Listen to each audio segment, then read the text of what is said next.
fifth grade. Today in math class, we are doing lesson 1.10, and it is a review or more practice with lesson 1.9 from yesterday. So again, today we are going to be adding and subtracting those mixed numbers and just getting some more practice. So let's do a couple just to remind you of what we were doing yesterday, and then you have the rest of the time to work on your assignment to practice adding and subtracting these mixed numbers a little bit more, since it's kind of a difficult skill and it takes some extra work to be able to do that. Number one, they're going to give me a problem, and we're going to go ahead and stack it up first. 6 3/4 minus 4 1/2. Remember, I always want to check my bottom numbers first. Are my bottom numbers of my fractions the same? Nope. So let's go ahead and copy them over here, and we have to get them to have a common denominator first. Remember, my first step is to cross multiply. Going from the bottom up, 4 times 1 is 4, 2 times 3 is 6. Then I multiply my two bottom numbers, 4 times 2 is 8. You should be pretty quick at that by now. We've been doing it for a while, so make sure you're getting that done quickly so that it's not taking you forever to solve these problems. All right, we've made a common denominator, so now I have to fix it down here. So cross out our 3/4, and I'm looking back. My 3/4 became a 6/8. Change it to that. Cross out my 1/2, look back. My 1/2 became a 4/8. Now that I have the same bottom number, I can easily subtract these. 6/8 minus 4/8 would be 2/8, and 6 minus 4 would be 2. So my answer would be 2 2/8.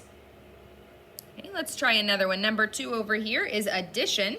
Remember, what we want to do first always is stack them up. So 4 2/9 plus 1 2/3. Check those bottom numbers before you start. Are my bottom numbers of my fractions the same? Nope. So write them up here. Let's fix them first. We always have to have the same bottom number before we can do anything. The first step to fix is cross multiply, going both ways, working from the bottom up. 9 times 2 is 18. 3 times 2 is 6. Then multiply your two bottom numbers. 9 times 3 is 27. My fractions have been fixed. So now I need to go rewrite them down here. So cross out my 2/9. Looking up, my 2/9 became a 6/27. Cross out my 2/3. My 2/3 became an 18/27.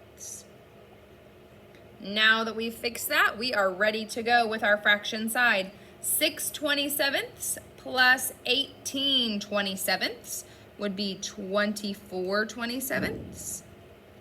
Then go to my big number side. 4 plus 1 is 5. So 5 24/27. Okay. All right, let's do a couple more. These two are going to be the trickier ones where we have to do a little bit more extra work. So first, let's copy it on the problem, stacking it up. 3 3/10 minus 1 3/4.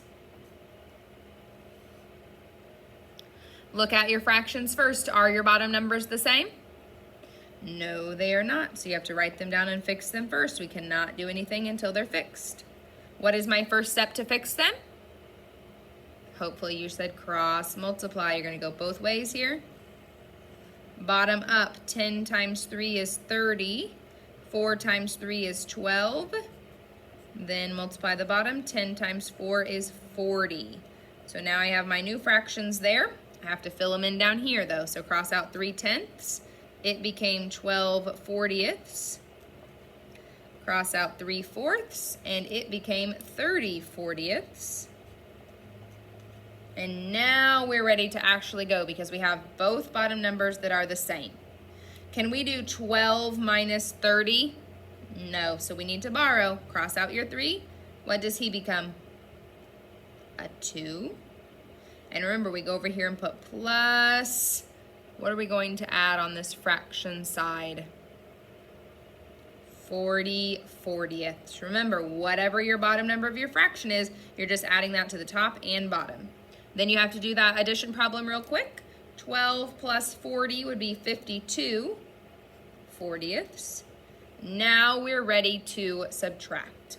52 40ths minus 30 40ths would be 22 40ths. And go to your big number side, 2 minus 1 would be 1. So 1 and 22 40ths.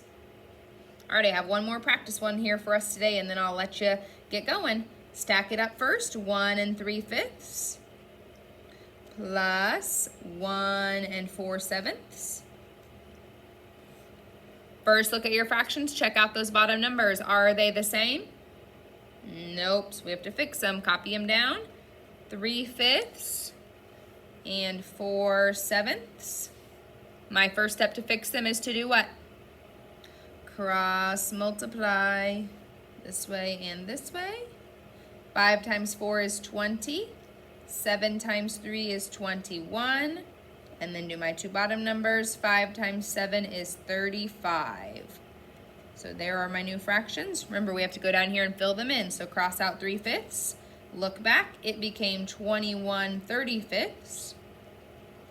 Cross out 4/7. Look back, it became 20 35ths.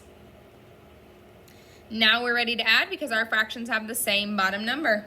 21 35ths plus 20 35ths would be 41 35ths. Go to my big numbers. 1 plus 1 is 2. What do you notice? Hopefully you see that that fraction is improper. How do we fix an improper fraction? By dividing. So 41 divided by 35. Now you're going to think, Miss Whitney, we have not done two numbers on the outside of a division problem. That's okay, just think about it. You can definitely do this. How many 35s would fit into 41? Well, just one of them because it's pretty close. So put a 1, multiply. 35 times 1 would be what? 35. Subtract those. Be careful on your subtraction. Hopefully you got a 6. Do you have anything to bring down? Nope. So your 6 would be your remainder. So remainder 6. I'm going to write that as a mixed number. So a big 1 and 6 35ths. And remember, the very last step, because this one has lots and lots of things to do, is to take this answer that I just got and add my big number to it. So 2 and 1 would give me 3 and 6 35ths. That would be my final answer. Okay, we should all be able to get right here. The tricky part from there is going to be getting that final answer where you get it all fixed up and ready to go for me. Okay, so do your very best. You can watch through these examples multiple times if you need to. Okay, go slow. We don't want to make mistakes on the first couple of steps here because there's lots of things to do. And if you mess up on the first couple of steps, then you're going to get the wrong answer in the end. So go slow, do your very best, and use that multiplication table if you need to. You can do it.